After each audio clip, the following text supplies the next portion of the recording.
Halo teman semua, selamat datang di channel ini. Channel yang diperuntukkan untuk kalian pemula yang ingin belajar audio workstation.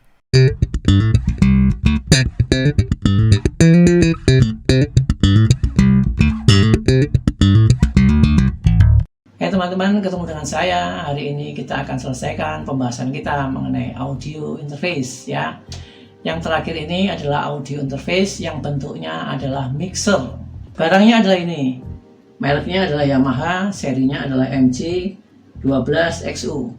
Nah, seri yang lainnya juga kebetulan mirip-mirip ini, lebih kecil atau lebih besar ya.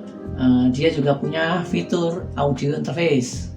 Nah, pada mixer-mixer yang kekinian ya, ada mereknya Ashley atau ada mereknya Zoom, mereka juga sudah punya fitur audio interface. Soundcraft juga ada ya. Nah, kenapa audio interface? Karena di belakangnya ini ada koneksi langsung ke laptop atau ke PC ya, dengan jalur USB.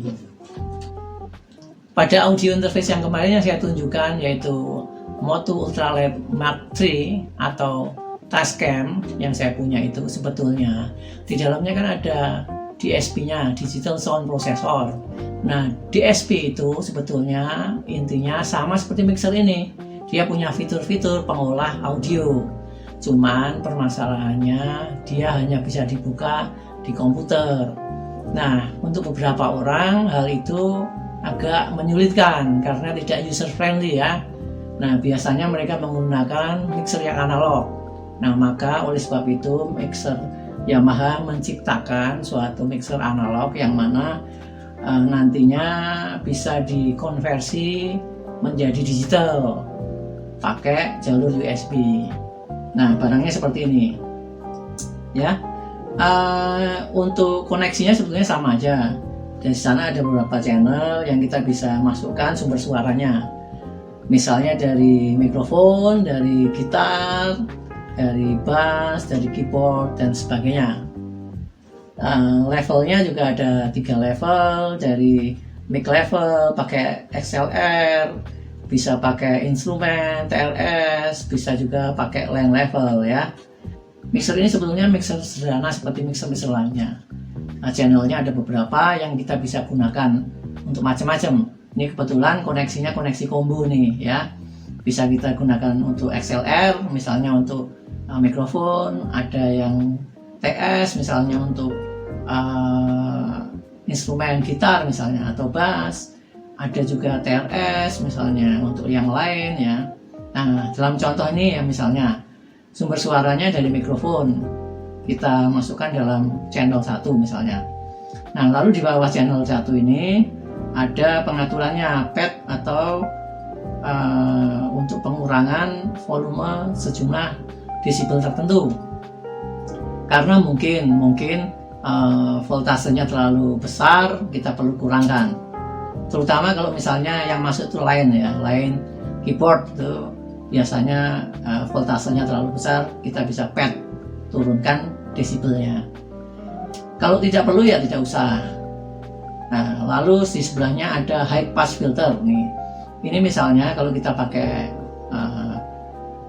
mikrofon dengan rentang frekuensinya luas ya, 20 Hz sampai 20 kHz, padahal kita cuma pakai untuk dialog atau untuk nyanyi, yang mana vokal itu ada di 50 Hz sampai 17 kHz ya. Maka frekuensi yang bawah, low-nya nggak perlu kita potong low-nya supaya tidak mengganggu. Nanti kalau nggak dipotong, suara-suara angin, suara-suara yang sifatnya low itu akan masuk, maka perlu kita potong.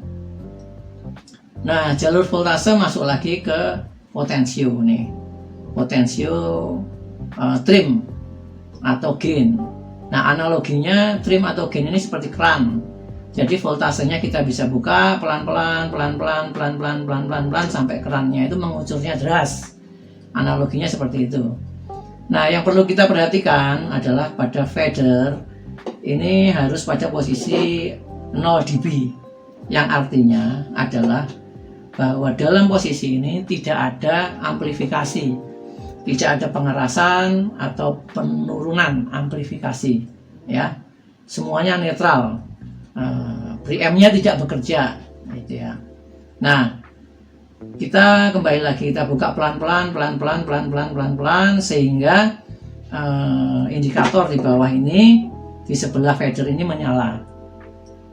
Klip-klip gitu ya, itu berarti sinyalnya peak, kelebihan ya.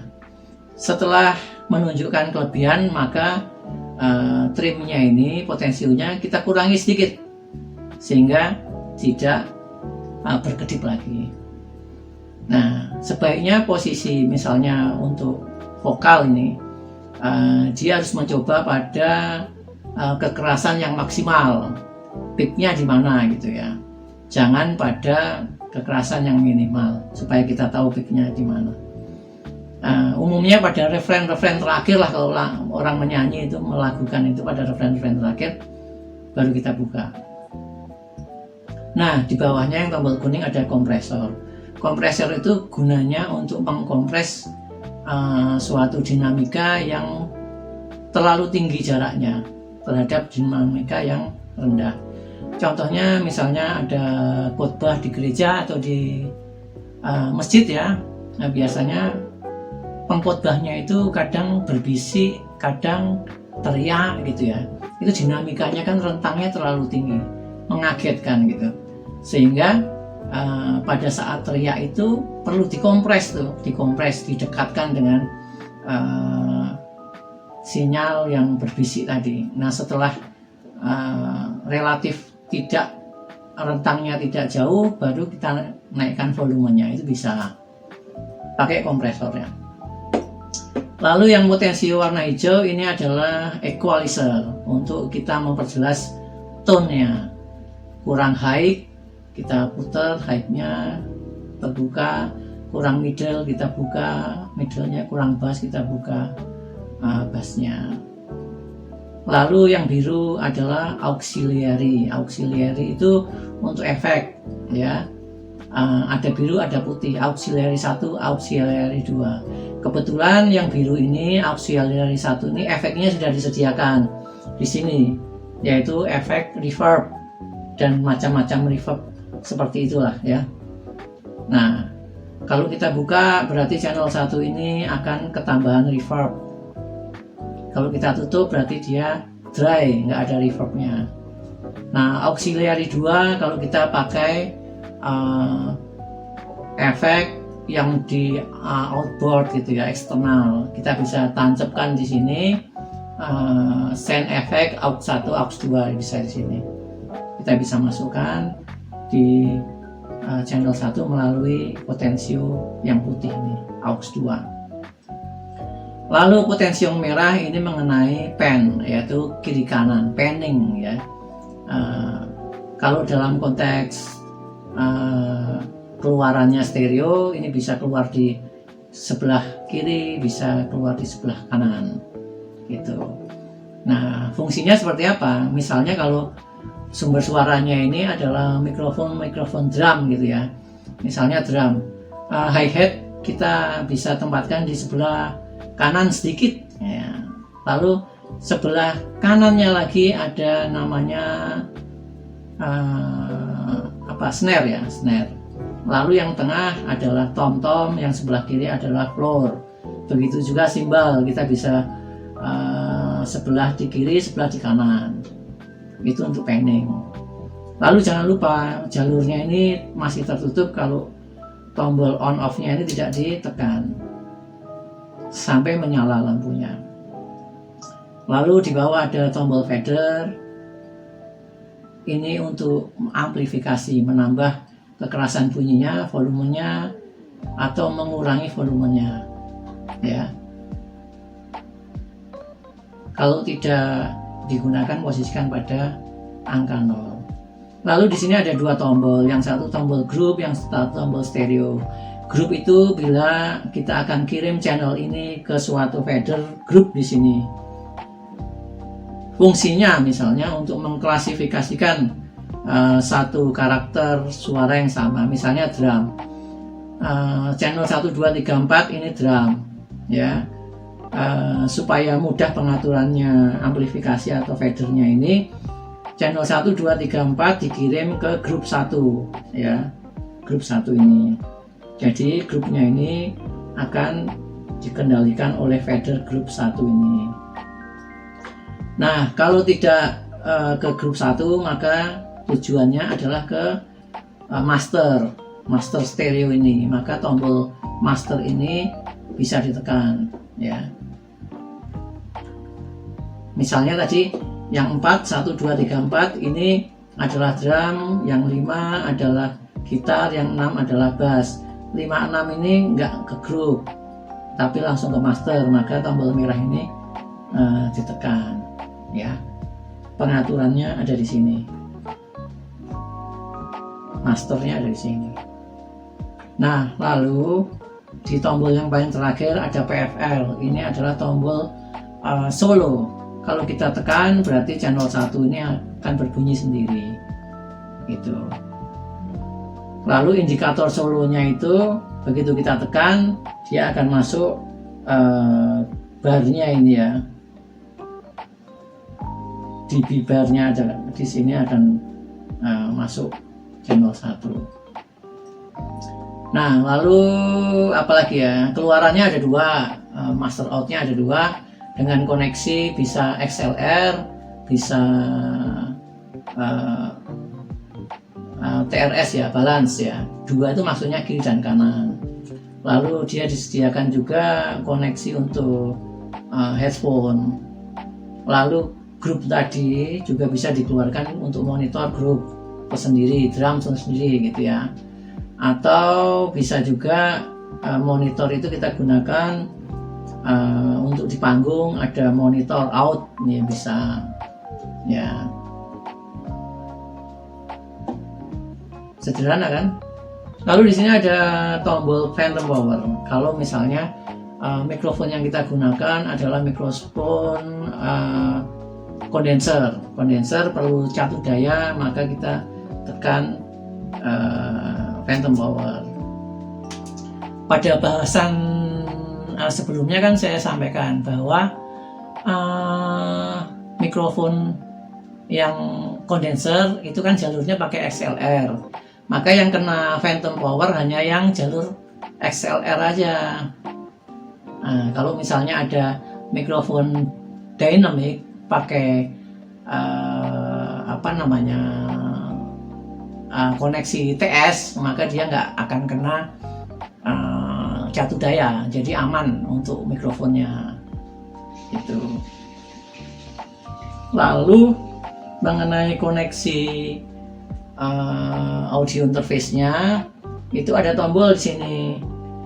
Bila ditekan maka USB-nya akan bekerja gitu ya. Singkat cerita begitu. Ada di channel 12. Pengaturannya seperti ini, sama seperti jalur yang lainnya. Sorry, yang ini ya. Pengaturannya sama seperti yang lainnya. Nah, cuman equalizernya cuma ada 2, high sama low, yang middle-nya nggak ada. Nih, nggak tahu nih kenapa. Nah, saya sampaikan pada waktu lalu juga voltase itu kan dibedakan dari levelnya. Ada level mikrofon, ada level instrumen, ada level lain. Nah, untuk level yang lainnya sebetulnya ada juga untuk misalnya alat DJ atau CD player ya. Nah, itu koneksinya biasanya pakai koneksi RCA, disiapkan di sini. Nah, voltasenya lain, maka disendirikan gitu. Nah, lalu apalagi ya? Oh ya, di sini juga disediakan satu channel yang mana stereo ya. Ini fungsinya untuk keyboard ya. Keyboard kan biasanya stereo kiri kanan. Bisa aja keyboard line level di channel 1 sama channel 2. Tapi itu kan menghabiskan channel namanya. Cukup di satu channel dia akan stereo. Nah, ini disediakan 2 nih. dual channel. Nah, audio interface yang bentuknya mixer, penjelasannya sederhananya seperti itu. Silahkan kalian sekarang pilih yang mana, mau yang sederhana boleh, mau yang seperti Motu tadi boleh, dengan mixer yang ada di komputer, atau mixer analog seperti ini yang keluarannya adalah digital. Silahkan saja. Semoga penjelasan ini bermanfaat bagi kalian semua. Ya teman-teman, kali ini kita akan mengkoneksikan mikrofon dengan mixer ya. Yang kita gunakan pertama kali ada mikrofon yang dynamic dulu. Nanti kita lihat seperti apa, lalu kita praktek dengan mikrofon yang kondenser. Nah, seperti saya sampaikan waktu lalu, mikrofon yang jenis ini voltasenya itu sangat kecil. Namun demikian, pada mixer ini sudah terdapat preamp, sehingga voltase yang kecil akan diberi penguatan ya. Nah, seberapa besar penguatannya nanti akan ditunjukkan oleh dB meter di sana. Koneksinya adalah saya gunakan kabel balan XLR seperti ini ya. Kita colokkan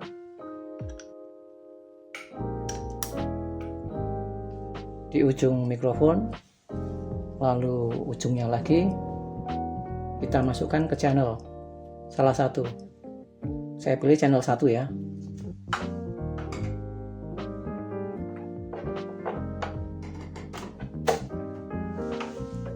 Nah, saya sampaikan kemarin bahwa aliran listrik dari mikrofon akan masuk ke jalur 1. Jangan lupa tombol on dihidupkan supaya aliran listriknya bisa masuk. Pada tahap pertama ada tombol pad di sana untuk mengantisipasi jika aliran listriknya itu terlalu besar. Tetapi saya sampaikan bahwa mikrofon jenis dinamik, aliran listriknya itu voltasenya sangat kecil. Jadi tidak perlu kita pad ya. Dilepas saja. Nah, tombol sebelahnya adalah tombol high pass filter. Seperti saya sampaikan juga kemarin, dia akan memotong di 80 Hz.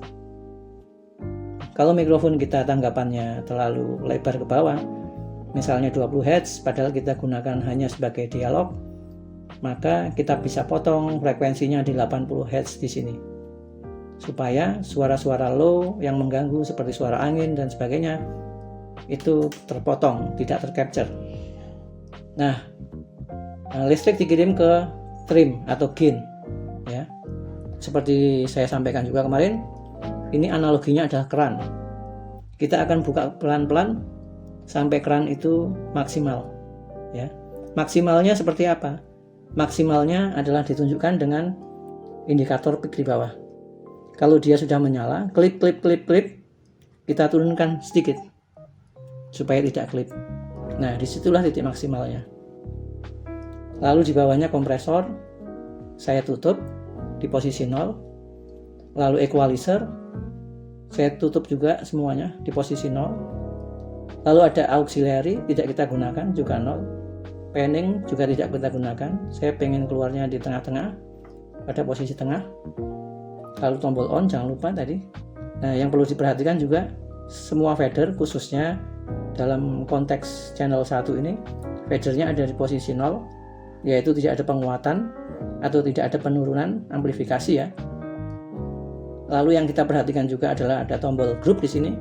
Kalau kita perlu grouping misalnya channel 1, 2, 3, 4 untuk karakter suara yang sama, misalnya perkusi, misalnya drum, maka mudahnya akan kita grouping supaya pengaturan level amplifikasinya di satu tombol saja, satu fader saja. Maka kita bisa tekan tombol grouping ini, 1, 2 ini ya. Nah, channel mereka akan menuju ke grup 1, 2 ya. Untuk amplifikasi bisa kita kontrol dari satu fader ini saja. Tapi kalau kita tidak perlu grouping ya, maka ini tidak ditekan. Yang perlu ditekan adalah tombol yang merah, tombol stereo, dia akan lari ke master fader yang merah. Master fader ini akan mengendalikan volume terakhir keluarannya.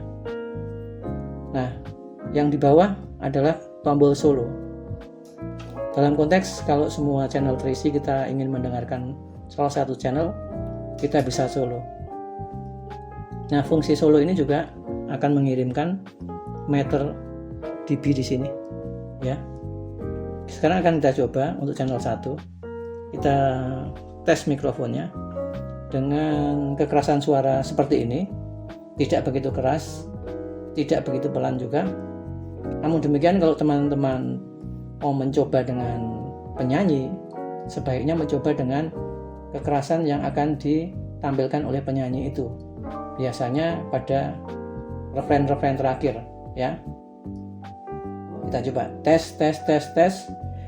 Kita buka potensio trimnya pelan-pelan sehingga dB meter ini akan nampak naik. Tes.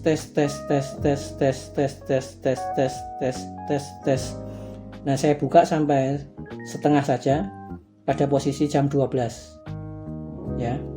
Prakteknya nanti kalian bisa buka maksimal, ya. Seperti saya sampaikan tadi, setelah lampunya klip, kurangi sedikit.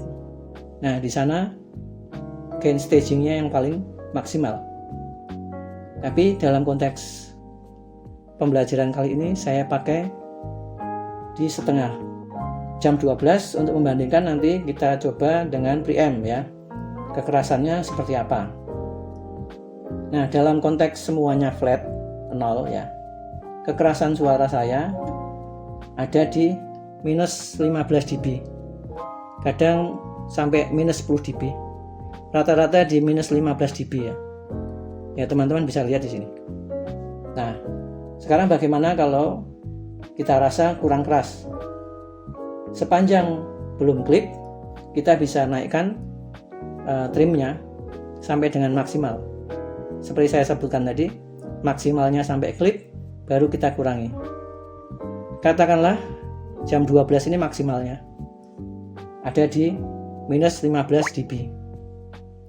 Sekarang akan kita coba dengan preamp. Apakah preamp itu akan membantu menambah voltasenya sehingga kekerasan suaranya akan naik atau tidak? Nah, preamp pertama yang akan saya gunakan adalah preamp yang kotak ini. Kalian bisa dapatkan di toko-toko elektronik atau secara online juga banyak. Murah meriah, bukan preamp yang bagus, tapi cukup untuk kita coba bagaimana peran preamp ini untuk menaikkan volumenya. Pada ujung sebelah sini adalah ujung input dari mikrofon. Kita masih pakai kabel XLR, ya. Kita masukkan. Ya, ujung sebelah sininya adalah mikrofonnya.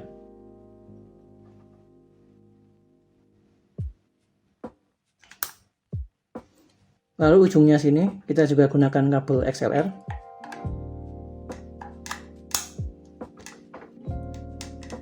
Dan ujung satunya kita masukkan ke channel.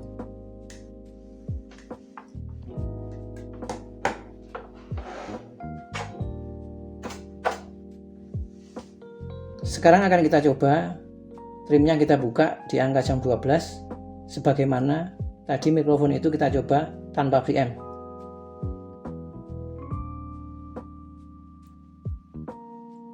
Tes. Kita bisa lihat dB meternya sampai peak, ya. Sampai peak atau sampai plus 10 dB.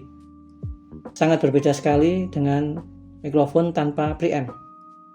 Dengan demikian kita buktikan bahwa preamp ini sungguh membantu voltase mikrofon yang kecil. Nah, teman-teman, kita perhatikan bahwa suara saya hampir mendekati peak. Bahkan tadi sedikit peak, kembali lagi. Paling tidak plus 10 dB.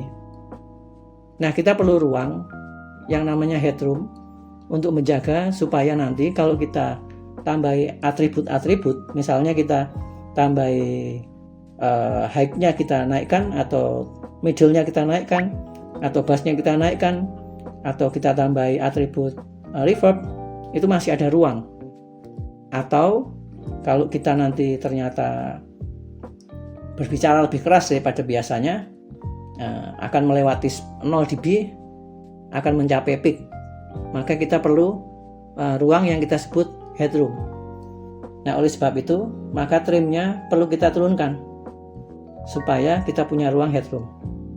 Kira-kira sampai ke minus 3 dB atau 6 dB sudah cukup.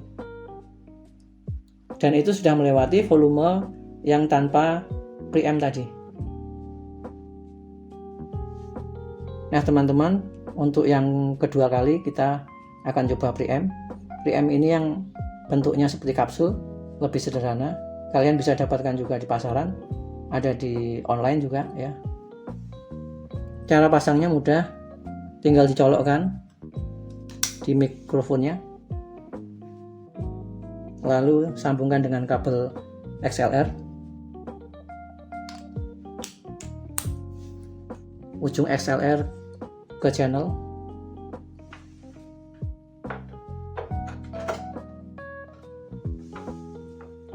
Kita coba seperti tadi. Jangan lupa on kan mikrofonnya. Kita coba tes. Gainnya kita naikkan ke jam 12. Tes. Nah, kalian bisa lihat voltasenya atau sinyal audionya naik melebihi dari mikrofon yang tanpa preamp tadi. Tadi ada di sekitar minus 15, sekarang ada di sekitar plus 3. Nah, tidak sampai peak. Kalau yang preamp yang kotak tadi sampai peak atau plus 10 ya.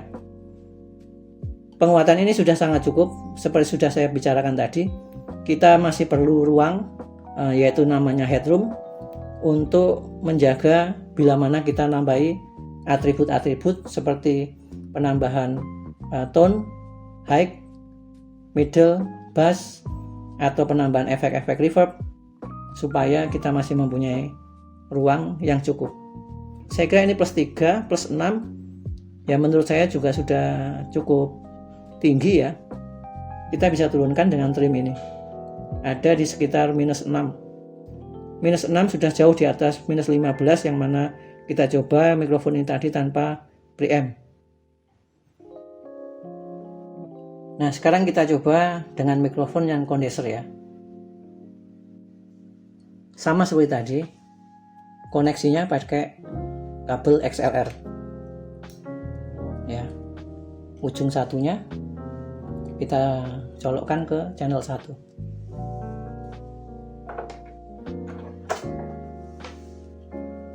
Seperti saya sampaikan waktu lalu, mikrofon yang kondenser ini memerlukan catu daya, yaitu phantom power. Mixer ini menyediakan phantom power sebesar 48 volt. Ada tombol injeksinya di sini. Kita tekan sehingga tombolnya menyala. Indikator mic-nya juga menyala. Ya, kita coba. Seperti mic yang lalu, kita buka trimnya sampai dengan pukul 12. Tes. Nah, waktu lalu juga saya sampaikan bahwa mic condenser itu lebih peka dibanding mic dynamic. Terbukti pada meter dB, kita bisa lihat di sana suara saya yang sama seperti pada saat menggunakan mikrofon dynamic itu mencapai angka 0 dB. Ya, pada saat saya menggunakan mikrofon dynamic ada di sekitar 15 dB. Nah, saya kira mikrofon ini tidak perlu lagi kita gunakan preamp, karena cukup dengan preamp mixer ini sudah memadai. Kira-kira seperti itu teman-teman, instalasi mikrofon pada mixer.